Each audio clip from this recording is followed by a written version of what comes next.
السلام علیکم ورحمۃ اللہ وبرکاتہ۔ ناظرین کرام، آج ہم آپ کو بھارت کی قدیم اور تاریخی مسجد کے حوالے سے آگاہ کریں گے۔ جامع مسجد گلبرگہ، جو نہ صرف ہندوستان بلکہ عالم اسلام کی ایک منفرد مسجد ہے، جو اپنی طرز تعمیر میں اپنی مثال آپ ہے۔ بھارتی ریاست کرناٹک کے معروف شہر گلبرگہ میں واقع اس تاریخی مسجد کو بہمنی سلطنت کے نامور بادشاہ محمد شاہ بہمنی نے بنوایا تھا۔ گلبرگہ بہمنی عہد سلطنت کا پایہ تخت رہا ہے اور مشہور تاریخی شہر ہے۔ قلعہ ہشام میں واقع شاہی مسجد کو اسپین کی مسجد قرطبہ کے طرز پر تعمیر کیا گیا ہے۔ یہ ایرانی فن تعمیر کا نادر نمونہ ہے۔ مشہور محقق اور ماہر دکنیات ڈاکٹر معین الدین عقیل اپنی کتاب دکن اور ایران میں لکھتے ہیں، محمد شاہ بہمنی نے گلبرگہ میں ایک مثالی جامع مسجد تعمیر کرائی۔ اس کا معمار رفیع بن شمس بن منصور قزوینی تھا، جس نے اسے 769 ہجری میں مکمل کیا تھا۔ یہ جنوبی ہند کی سب سے پرکشش مسجد تھی اور تمام عالم میں اپنی نوعیت کی واحد مسجد ہے۔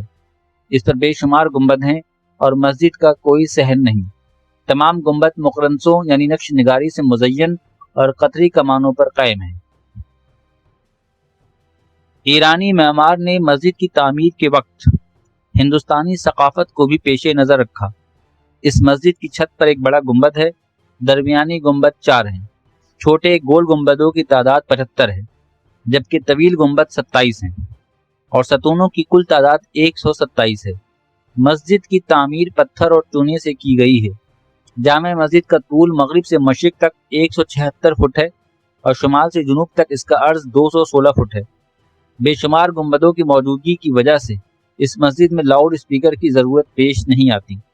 مسجد کے امام جو قرات کرتے ہیں وہ مسجد کی آخری صف تک سنائی دیتی ہے۔ شدید گرمی کے موسم میں بھی اس مسجد میں چاروں طرف سے ٹھنڈی ہوائیں چلتی رہتی ہیں اور پنکھے اور اے سی کی ضرورت پیش نہیں آتی۔